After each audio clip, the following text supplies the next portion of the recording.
所有的奔驰车友们看过来，花小钱办大事儿，7处关键的密封胶条能解决你90%的噪音烦恼。第一个关键位置呢，就我们中控台了。你以为啊那么大的孔洞啊是出口错，这是厂家原厂减配的留下的缝隙啊，发动机的噪音和灰尘都会从这个缝里面进行钻到我们车里面来。可以装上这款奔驰专用的密封胶条，它是根据我们原车这个孔位进行开模的，而且还是个高密度的一个橡胶材质。安装呢也是非常的简单，直接对准我们原车啊这个条缝，然后给它慢慢的推进去啊，把这条缝都给它堵上。安装呢也是非常的简单。装完之后呢，可以看一下这条缝呢就被堵得严严实实，就再也不用担心发动机的噪音以及灰尘从这个缝里面往我们驾驶位里面进行传。第二个位置呢是最容易忽视的，就是4个车门了，每个车门都是一样的。关键我先给兄弟们直观演示一下啊，就是这根毛巾和这张 A4 纸，我轻轻的那么一扯，哎 ，A4 纸能扯出来。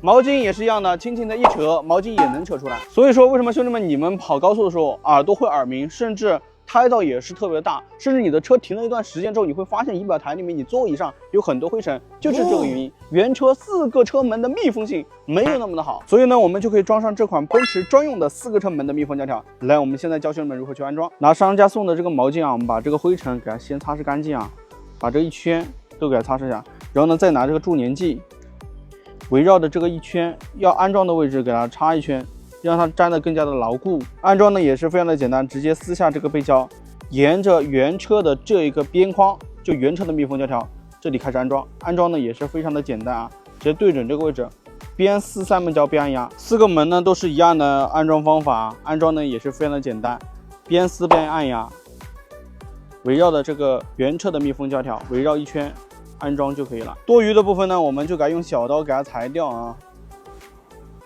装上之后，我要不说啊，你们可能都不知道，这上面这层是我自己加装的，下面这层呢是原厂的。其实呢，它的弹力和原厂的都是一样的。现在呢，装上这个呢，就变成了双层的一个隔音了。来，我们现在再给兄弟们做个实验。我们现在再用这个 A4 纸和这个毛巾做个测试啊。我们还是用力的去扯这个毛巾，明显是扯不出来，看到没有？是特别明显的。刚刚没有安装之前，它毛巾一扯就出来了，但是这个是扯不出来。还是这张 A4 纸，我们用力扯不出来，完全扯不出来，看没？我往里面扯，扯不出来。所以装上这个密封胶条之后啊，就变成了一个双层的隔音了，就能解决你车内的一个噪音和胎噪。而且你停了一段时间之后，你装上密封胶条，你车里面的灰尘反而没有了。现在呢，我们看机盖这个位置啊，机盖呢我们打了一个毛巾，直接轻轻一扯，毛巾能扯出来。虽然说原厂带有原厂的密封胶条，但是原厂的密封胶条它是比较薄的。来，我们现在再看一下奥迪，都是 BB。我们先打开奥迪的机舱，可以看到啊，奥迪原厂居然都配备了密封胶条，反而我们的奔驰呢，居然就给它减配掉了。现在就开始装上这个机盖的密封胶条，安装呢也是非常的简单，和4个车门都是一样的安装方式。但是这个呢，就是需要你围绕的这个边缘，机盖的边缘，边撕边按压，也是非常的简单，把这一圈全部给它粘上。现在机盖的密封胶条呢就全部装好了，我们再给车友们做个实验，给它全部关上。下面呢我们放了一根 A4 纸，就轻轻的那么一扯 ，A4 纸扯不出来，看没？然后毛巾也用力，毛巾也是扯不出来的，看没？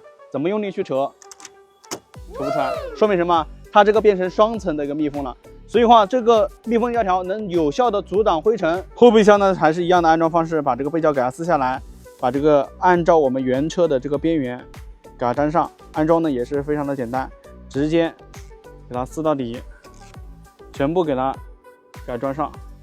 到这个位置呢，我们就可以给它解掉，用刀给它裁掉就可以了。然后呢，再从这个位置给它粘一圈。全车呢一共是7件套，它里面包含我们前车门2个车门，后车门2个车门，再加上前机盖、中控台的，还有我们后备箱的，一共是7件套，还有产品的合格证，说明它是个合格的产品。